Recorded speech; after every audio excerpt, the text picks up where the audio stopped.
বাংলায় নারী নিরাপত্তা নিয়ে আতঙ্কে খোদ মমতা বন্দ্যোপাধ্যায়ের মন্ত্রী। খবরের কাগজ দেখতে ভয় পাচ্ছেন রাজ্যের মৎস্যমন্ত্রী বিপ্লব রায়চৌধুরী।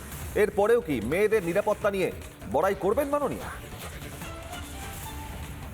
খবরের কাগজ পড়লে ভয় হয়, আজকে বোধহয় আবার কোনো মেয়ের উপর অত্যাচার হয়েছে, তার খবর হয়তো বেরোবে, তার জন্য আমাদের লজ্জা হয়, বাবা এবং মা চায়নি।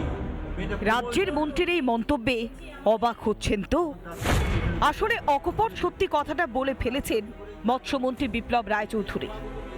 মন্ত্রী মশাই বিলক্ষণ জানেন বাংলার শিকে নারী নিরাপত্তা, তাই তো রামনগরের নন্দিনী মেলায় বাস্তবটা মেনে নিয়েছেন। ক্রমাগতভাবে মেয়েদের এগোতে হবে। কিভাবে এগোবেন মেয়েরা? নানাভাবে শিখবেন, তারা ক্রমাগতভাবে শেখার নানা সমস্যা আছে। খবরের কাগজ পড়লে ভয় হয়, আজকে বোধহয় আবার কোনো মেয়ের উপর অত্যাচার হয়েছে, তার খবর হয়তো বেরোবে, তার জন্য আমাদের লজ্জা হয়। কিন্তু এখন আর লজ্জা করে জায়গা নেই। লজ্জা হবে, কিন্তু লজ্জা ভেঙে আমাদের আরও বেশি করে ঘরে মেয়েদের এগিয়ে দিতে হবে, তারা যাতে আরও বেশি করে মাথা উঁচু করে দাঁড়াতে পারে। মন্ত্রী বলছেন বটে মেয়েদের এগিয়ে আসার কথা, কিন্তু মুখ্যমন্ত্রী মমতা বন্দ্যোপাধ্যায় তো অন্য কথা বলেন। মনে পড়ছে তারপরে বিভিন্ন রাজ্যের ছেলেমেয়েরা যেখানে পড়তে আসে, এবং তাদেরও আমি অনুরোধ করব রাত্রিবেলা না বেরোতে, কারণ পুলিশ তো জানতে পারে না কে কখন রাত্রিবেলা বেরিয়ে যাচ্ছে। আর প্রাইভেট মেডিকেল কলেজেরও একটা দায়িত্ব আছে তাদের স্টুডেন্টদের টেক কেয়ার করা। পুলিশ তো আর বাড়িতে বাড়িতে গিয়ে বসে থাকবে না। কখনো কসবা, কখনো আরজিকর, কখনো কুলতলি, কিংবা এ সপ্তাহের বড়েয়া। নাম আলাদা, কাহিনী এক। ধর্ষণ, শ্লীলতাহানি আর নির্যাতন। বাংলায় মা বোনেদের ইজ্জত যেন খোলামকুচি, যার দাম নেই, যার সুরক্ষা নেই, যার সুবিচার নেই।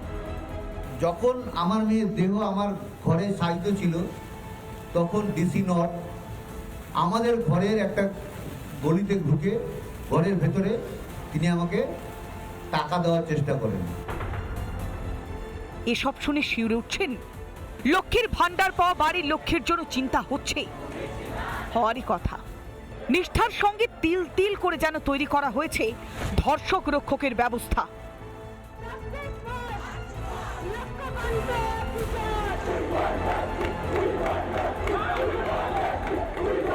মমতা বন্দ্যোপাধ্যায় সরকারকে বিধে বিজেপির দাবি রাজ্যে এটাই নিউ নরমাল। মমতা বন্দ্যোপাধ্যায় সরকার ক্ষমতায় আসার পর বদ্ধভূমিতে পরিণত হয়েছে মেয়েদের জন্য এই রাজ্য। মহিলা নির্যাতনে, পণপ্রথাতে আমরা প্রথম দিকে অবস্থান করছি।